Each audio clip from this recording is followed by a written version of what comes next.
ছুটির দিনে কাজের চাপটা অনেক বেশি থাকে, কারণ যে জায়গায় আমি থাকি সেই জায়গাটা যদি ভালো করে গুছিয়ে না রাখা হয় তাহলে নিজের মনটাই কীরকম লাগে।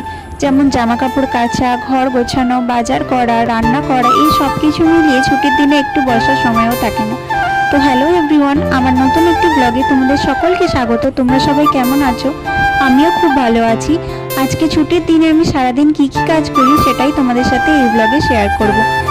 তো যেমনটা তোমরা দেখতে পাচ্ছ, সকালে উঠেই কিন্তু আমি জামা কাপড়গুলোকে ভিজিয়ে দিয়েছি, কারণ সারা সপ্তাহে যে জামা কাপড়গুলো আমরা পরি সেই জামা কাপড়গুলো কিন্তু সপ্তাহে একটা দিন কেচে দিতেই হয়, কারণ নোংরা জামা কাপড় তো পরা যায় না। তাছাড়া রান্না বান্না, ঘর গোছানো, এই সমস্তগুলো তো আছেই। তাছাড়া সারা সপ্তাহ হালকা পাতলা খাবার খেলেও রবিবার দিন একটু মাংস খেতে মন চায়, তাই আজকে কিন্তু আমাদের বাড়িতে মাংস হয়েছে। রান্না করার সাথে সাথে আমি কিন্তু গাছগুলোতেও একটু জল দিয়ে দিচ্ছিলাম, আর যে জামা কাপড়গুলো সকালবেলা কেচেছিলাম সেগুলোও কিন্তু ছাদ থেকে তুলে এনেছিলাম।